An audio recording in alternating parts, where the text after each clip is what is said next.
คมนาลาวไก่ต่อเปิ้นสองก็เสือจอมกันเกิดไว้ต่างไข่หายใจเลวลีโกใจเล็กพองสู่อัมมีหิมใจ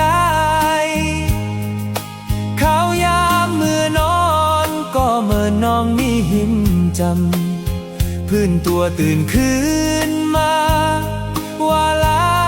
ก็น้องหยอกใจในฝันถ้วยใจต้องตอดออกเสียงให้ไว้แห้งป้นหน้า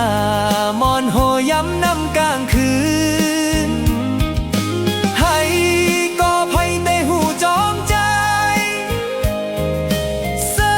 ร์กอไพ่แต่อ่ำหูจอมไหลสั่งว่านางยินความใจห้องส่งถึงฝากสายลมเมื่อต่อเอาให้เจียวหอดถึงอันตีนางน้องเสกำนาไหวมุงโตยต่างไล่ลำจางเสือใจเมืองแรงมาก็เอามือเต้ากลางเสเงาอัมมีก็มาปั่นแห้งใจใหญ่หูถึงลูกคืนปอกมาอองเก่าหาลาไหวมุงโตยหมอบกลุ่มในโต้งหน้าก่อลมพัดเป่าปิ้วไก่ยานคืนฝ่าเยาอ่ำคืนมาเยาหาใจล้อมไปมองอยู่อีลูเฮาหักคืนเฮาอิดอ่อนนูเปิ้นไข่หันไก่นอนฝันข้าวยามเลินมนท่องเหือเจิงไหนแงนมุงต้อยเนฟ้าใจไปขอคมนาลาวไก่ต่อเปิ้นสองก็เสือจอมกันเกิดไว้ต่างไข่หายใจเลวลีโก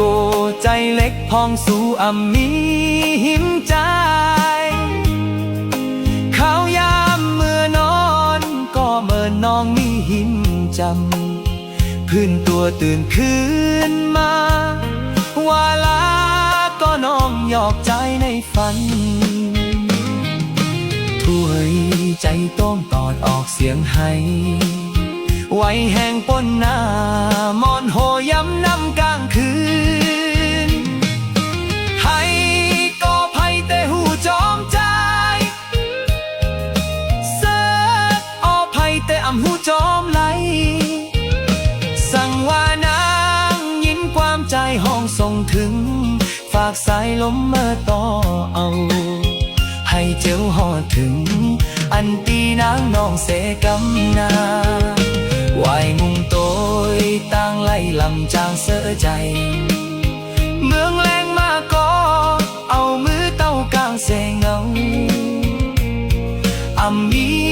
ก็มาปั่นแห้งใจใดหูถึงลูกคืนปอกมาอองเก่าหา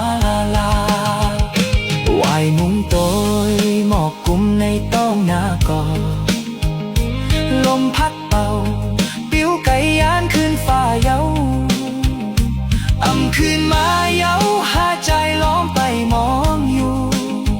อีลูเฮาหักคืนเฮาอิดอ่อนลู